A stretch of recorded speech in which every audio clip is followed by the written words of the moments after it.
just want to give a quick shout out to my sponsor, Half No 416. Shout out to Ohms, that's a part of that team. You know, they throw crazy events, and it's a crazy spot on east of Kingston Road and around Markham. So check them out, book an event if you have, and yeah, shout out to Half No 416. What's going on, guys? It's your boy Subri back with another episode of Halfway There podcast, featuring none other than the big man himself, owner of AceOfBlades. What's going on, my brother?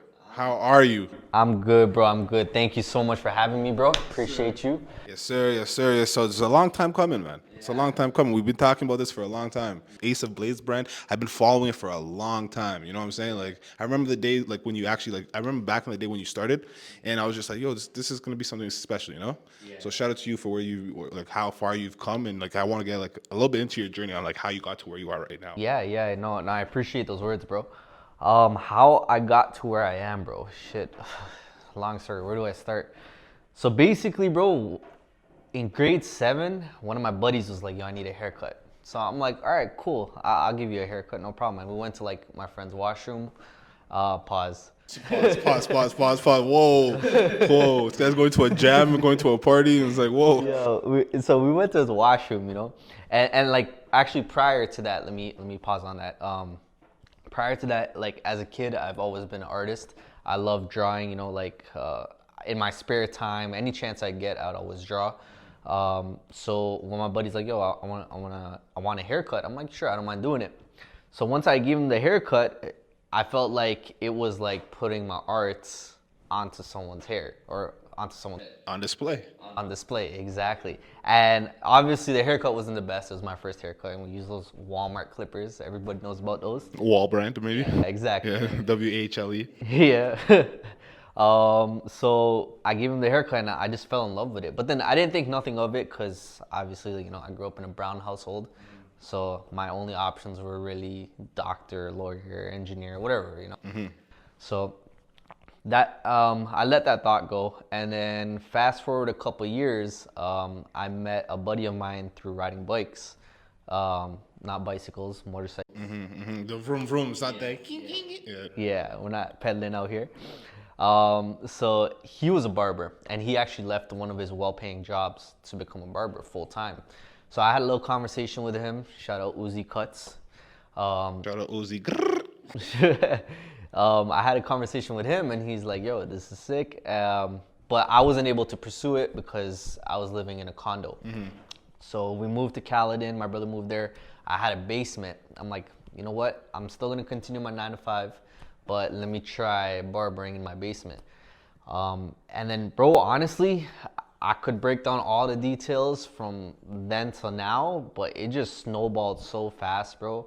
I've been doing this this is my 6th year. I'm at 2 locations, and bro, it's just like, it was free haircuts, $5 haircuts, cutting in my basement, cutting in a shisha lounge during COVID, had my own studio, and then it became 1 shop, then it became 2 shops now. And so that's how I got into this journey, bro, and I love it every single day. Like growing up in Toronto, right? Yeah. It's kind of hard growing up as I don't want to say like a single child, because technically you kind of are like a single child. You have an older brother, right? I do. How much years is he older than you? 10 years. 10 years, right? So 10 years is a lot of years, right? So you're kind of going about life like on your own.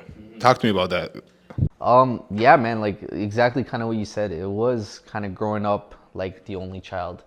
My mom came here. She was working 2 jobs at one point. And my brother was going through his high school phase while I was just like in kindergarten. So yeah, man, I was just going through life. I can't say it was any different than like most immigrants. I feel like they all struggle here. So like, I'm not gonna say I was special or I had it hard, because I feel like a lot of immigrants and a lot of moms that come here single are, you know, just grinding it out for their kids. And it kind of ties into what we talked about before, was how like she wanted a comfortable life for me and a secure life, because she had to hustle and do these odd jobs working at like supermarkets and whatnot. And she didn't want that life for me. So yeah, I mean, like it was average. I wouldn't say it was any different than anybody else. You know, I went to school. You know, I got an education. I went to I went to Ryerson, took OSAP. I didn't have education paid for, had to pay that off, and that's how I'm here, bro. Like, it's just, I think a lot of immigrants go through what I went through. I don't think it's any different. Do you feel like you have a debt to pay to your mom? Because I feel like I feel the same way. Yeah, and I feel like a lot of people do. I mean, most people, or at least males in their family, feel like they owe their mom or their parents a lot, because like my mom did sacrifice a lot, bro. She was working like 2-3 o'clock at night, and just to make sure we had food on the table, and yeah, I definitely owe my mom a lot, bro. She's the reason I am here. Shout out to all the moms out there that are doing 100%. everything that they can for their kids, man. Yeah. And hopefully, bro, once this AceOfBlades pays off, I want to give my mom a good retired life, 110%, man. I feel like that's the goal for most immigrant kids. You see a lot of kids that grew up, I guess, in like Western. I'm gonna say you see a lot of like white kids. You see a lot of white kids, Yeah. and their goal isn't to like just retire their parents. Their goal is to just make as much money as possible and live a hedonistic lifestyle. Yeah. And I'm not to say that's a wrong way to live. That's all you know as your life. So who am I to judge? Having an immigrant like family, we tend to like be a lot more closer to our parents, and specifically our moms, because our moms went through a lot of BS. Yeah. They left their homes for a reason. They just didn't come to they didn't come to Canada and just say, oh yeah, I want to just like be here and just live like an idiot. No, like they came here for a better life. 100%. Right, and I feel like because they did that, like I owe my mom a debt. Right. My dad is a little different. I love my dad too, but like he's a man. Yeah. He's a man. He can make do with whatever he has. But my mom is different. Yeah, definitely. I feel like the sons are a lot more attached to their moms, and then vice versa. I feel like daughters are a lot more attached to their fathers. Not facts. So yeah, no man. Shout out to the moms, bro. They've been great. You're in a motorcycle group, right? Yeah. Shout out to the East End Generals. Shout out to them. You know what I'm saying? I might have to get a little Kawasaki and just join the squad. Kidding. Talk to me about brotherhood. Because in a world where a lot of people are just like so fast and they just like constantly moving, like working. I'm trying to make money. How have they, or how has like that community, like how are they able to like, I guess, like calm you down and like bring you back down to earth? Because that's what a brotherhood kind of does, Yeah. I mean, it actually relates to the topic we were talking about before, like growing up as like an only child. When I joined the East End Generals, I was the youngest actually in the club, and I still am, obviously. But so obviously I looked at them as like how they operated and how they navigated through life and how they handled conflicts, to be honest. And it kind of gave me, I guess I want to say like on how to navigate life in my own ways. You know what I mean? Just watching them, do their own thing and whatnot. And I guess I never received that as a child because it was just me most of the time. So it definitely helped me out in life. I really like learned a lot from them. And it's good to know you've got your brothers that have your back, and like if you need anything, you can always reach out to them and whatnot. So yeah, man, it definitely gives you, it keeps you humble. You know what I mean? 100%. And if you ever like get to a place in life where like you need help, they're gonna help you. 100%. Like they're gonna ride out. Exactly. Yeah. Ride out. Yeah. no pun intended. Bro, I'm sure I could reach out to them at any point, though. They'll be there for me, whatever I need. No, facts. And vice versa. Yeah. If you guys ever have a function, Ace, let me get a cut. Yeah, 100%. Pull up. Yeah. 100%. It's a good vibe, a good atmosphere to have. You have a next level of discipline, right? As you know, my brand is called Halfway There. Mm-hmm. It exemplifies discipline, right? Being halfway there on your journey, being halfway there to doing whatever you think that you're going to be able to accomplish, right? You're halfway there. Having discipline as a kid, doing the work that's needed to be done, to even like graduate from school takes discipline, right? When you were younger, you wanted to be a basketball player, right? Mm-hmm. And that takes discipline too. 100%. Especially, how tall are you? I'm 5'9". Yeah, we'll call it 5'10". Yeah. On a gloomy day where people don't see properly, we'll say 5'11". You know, and what Tim's 6 feet. You know, he's 6 feet with Tim. Exactly. No, but all jokes aside, playing basketball growing up, what did it do for you? To be honest, bro, like growing up playing basketball was my life, bro. Like that's what to be honest, before everything, like if you had asked me what I want to do, it would probably be like I wanted to be a basketball player. And it was just something that was just like every day I was doing after school. Like I want to play ball, this and that, every single day that I could remember at least, except for winter times. But to be honest, like obviously it's a very competitive sport, and the truth is not everybody's gonna make it. And I don't want to demotivate anybody from not pursuing what they want to do.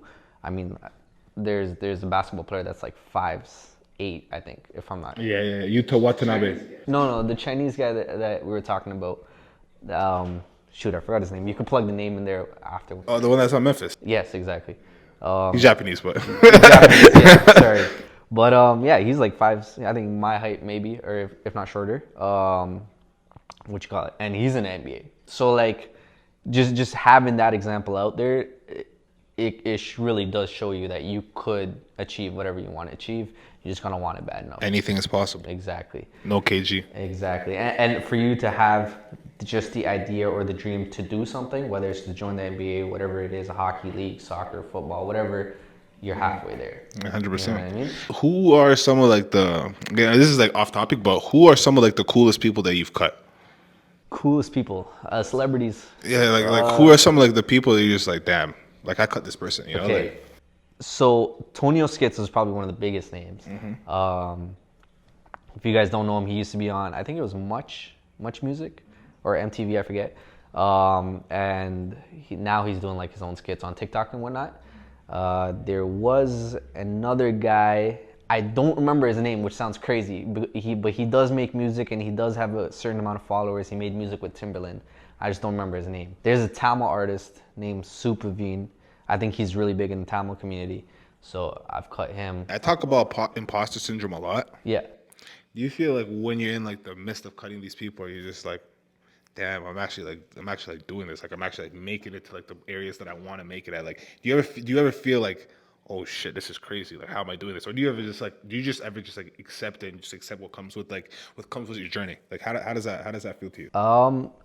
So like, does it feel special? Like, does it feel like, whoa, I can't believe I'm actually doing? So imposter syndrome. Imposter syndrome is basically like you're doing something and it's more so like you kind of like question like, am I really doing this? Like, do I belong here? That's one aspect of it. Yeah. Or it could be like, I can't believe I'm doing this. This is so crazy and it's cool that like I can't believe I got to this point. You know what I'm saying? Yeah. Like, I can't believe I got to this point. No, definitely. There are times like, for example, when I was cutting Tonio Skits, I couldn't believe that I was actually cutting him, and the way I actually linked up with him was crazy. It's a crazy story. Bro, we were at a club and he was at the booth beside us and I recognized him and I remember seeing his videos and whatnot and I'm just like, yo, like maybe I should try to connect with him and talk to him. And like I came up to him, I'm just like, yo bro, like you know, I love your videos and whatnot, try to build a relation. And I was just like, yo, if you ever need a barber, let me know. And he's out in Miami, so he's like, sure, let me get your Instagram and whatnot. So I give him my Instagram. Honestly, I didn't think anything of it. I didn't even think he was gonna hit me up. Next day I wake up and I get a text message from him, yo, I need a haircut, can you pull up? So just that happening for me was like I would never have thought that in a million years, you know what I mean?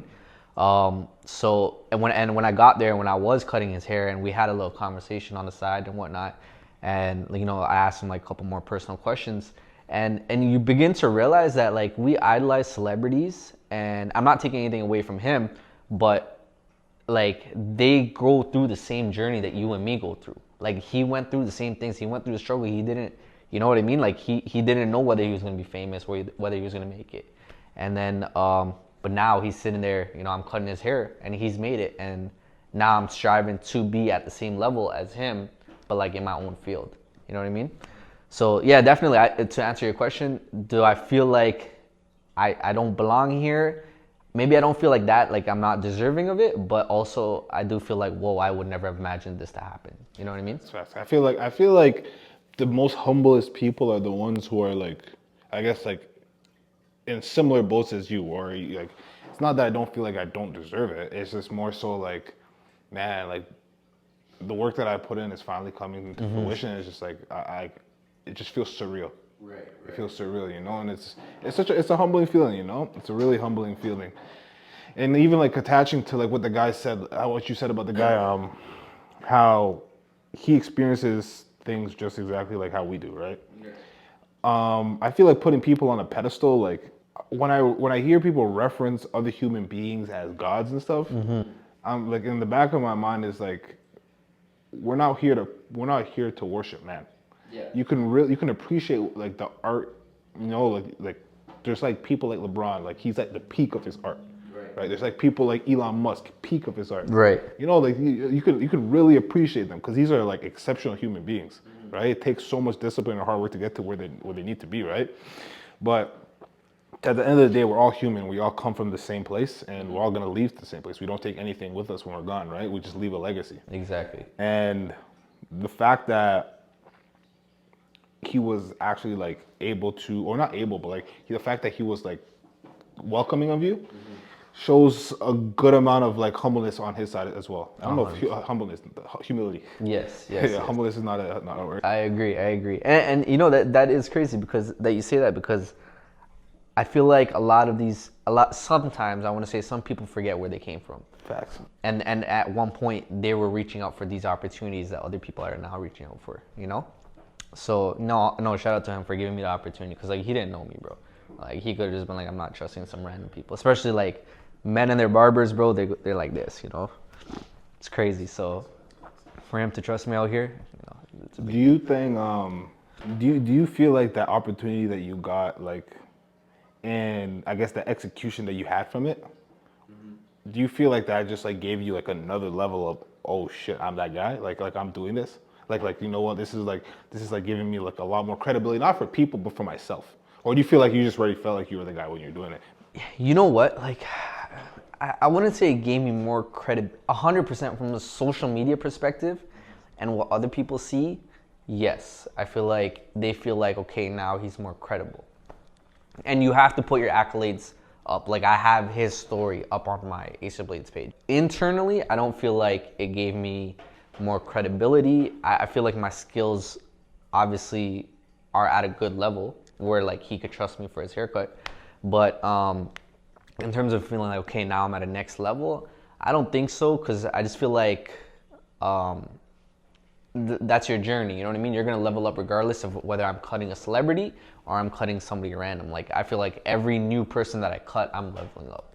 You know what I mean? Obviously, the pandemic was a very tough time for everybody, right?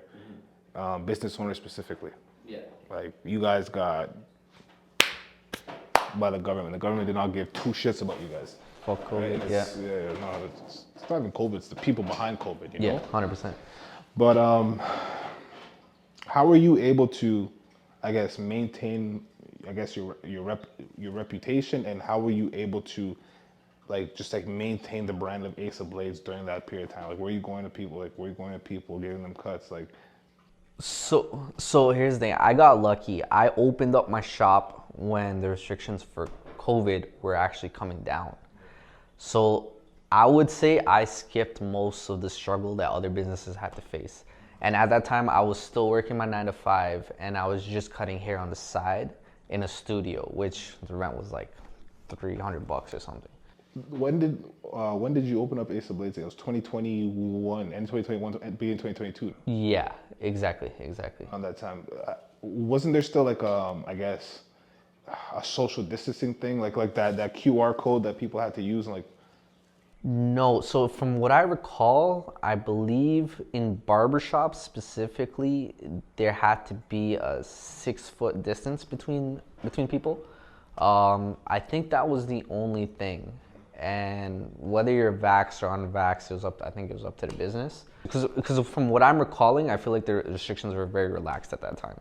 It wasn't too bad. So like I said, like I did not face a lot of the hardships that a lot of businesses had to face, where they were still paying rent and their business was shut down. Tough time for people. Yeah. Very, very tough. No, shout out to all the businesses that made it through. Yeah, shout out to every business that made it through. You guys are specialty. Yeah. What are some of the most challenging things that you face even to this day as a business owner? Man, the biggest challenge, bro, is getting people on the same page, man. Like that I think is the biggest thing for any business owner. And especially coming from a 9 to 5, you're not taught these leadership skills, and you're not taught to get everybody on the same page. You're basically the one that has to listen to other people, and they'll tell you what to do. But now you step into your own business, and now you gotta construct a business where everybody's on the same page. You all got the same vision, and you gotta sell them your dream. And that's the biggest obstacle I think I've faced. Trying to get everybody on the same page and try to align with your goals, but also making sure that their goals are met. And I'm still learning to this day. I'm definitely not the same person I was last year. I was not the same person when I first started, but I don't think I've perfected it yet. And I think that's an ongoing journey that any business owner faces. Even like I'm in the beginning stages of trying to start up my business, and man, obviously we're in two different niches, but it's hard. It's tough, yeah. It's extremely hard, and for people that don't know how like the intricate details, even the finances that go into it. The money that you make isn't the money that you make. Trust me. Let's say you let's say that you netted 200 bands in the 1 year from your business. You don't take that home. If you do, get ready to get locked up, because there's so many different things that you need to account for as a business owner, and if you want to be legit, it's such a headache. And people don't understand that. And at this point, you still have to maintain face. You have to make sure that your employees are still eating, right? Yeah, because a hungry mouth is a mouth that will turn on you. Sooner or later, because if that person is not feeling like their values being met, they're gonna go why am I still here? You know what I'm saying? So there's so many different responsibilities on your end to make sure that things are going right, and people don't understand that. And I appreciate that you're able to, continuously strive for your business. Opening up a new location, employing multiple people, giving them food. You know what I'm saying? You're giving them things to you're giving them money to put on the table, to also to provide for their family. You know what I'm saying? So you're giving them opportunities, which is very admirable. AceOfBlades has been growing. What do you see for AceOfBlades in the next 3 to 5 years? In the next 3 to 5 years, holy, that's crazy. I definitely want to grow the brand, and that's always going to be a goal till I'm 6 feet under. But in the next 3 to 5 years, hopefully, we'll see maybe 3-4 more shops. Hopefully, that's the goal. And I definitely want it to be a citywide known brand, like AceOfBlades. If I'm talking to you about AceOfBlades, you know what AceOfBlades is. I feel another thing. This is such a big city, where people get so fixated on competition when they should just focus on their own thing. I feel people get so fixated on competition this, competition that, and whilst they forget about just developing their brand. Right. And the fact that you're so focused on AceOfBlades and no one else, you will be successful. 100%. You'll be successful. You focus on your niche, you focus on your market, you focus on what you're doing. 3 to 5 years, man, you will have more than three to 4 shops. You know what I'm saying? You'll have more. Just keep doing what you're doing, and inshallah, your brand will be to the sky. Blades is a brand where AceOfBlades is a brand that represents success, motivation, dedication, anything that's going to lead towards success. You see with the model, you see with the lifestyle that Ace himself is actually trying to what Ace is actually trying to lead, right? And it's more than just a barbershop. It's a community, it's a family. And for the people that are looking for a barber, come check out AceOfBlades. He's located at Kingston and Danforth, and he also has a different location at Shepherd and Midland as well. Yeah. But check out this shop. It's new. He's starting to get it popping, and yeah, you know, like anything else that you want to say, any shout outs that you want to give? Yeah, man, I want to give a shout out to the whole Ace of Blades team. We got AB the barber, we got Blends by Bravine, AT Fades, Cruise Cuts, we got Kayla, my nail tech, Nanny the braider, we got AR Blends in the back folding towels right now, and we got YS Cuts, and whoever else is gonna join the team, because I'm still looking for more barbers. So if you're a barber and you want to join the team, hit me up. I want to give a shout out to all the moms. They've been holding it down for us. Mama! Yeah, and everybody, all the clients, bro. Like, I gotta give it to you guys. Ace of Blades would not be here if it wasn't for all the clients that come to Ace of Blades and support us. For anybody that's, you know, reposted, liked pictures, whatever. Appreciate you guys. I have apparel coming soon. I'll be on the lookout for that. And yeah, man. Yeah, just everybody who's supporting and appreciating the movement. I forgot to give a shout out to JJ. I appreciate you guys. I thank you again for having me. No problem, brother. Yes, sir. Appreciate you. I hope you all nothing but the best and success for Ace of Blades, man. Yes, sir. And I hope to see you up there, bro. Yes, sir. Let's get it. Let's get it.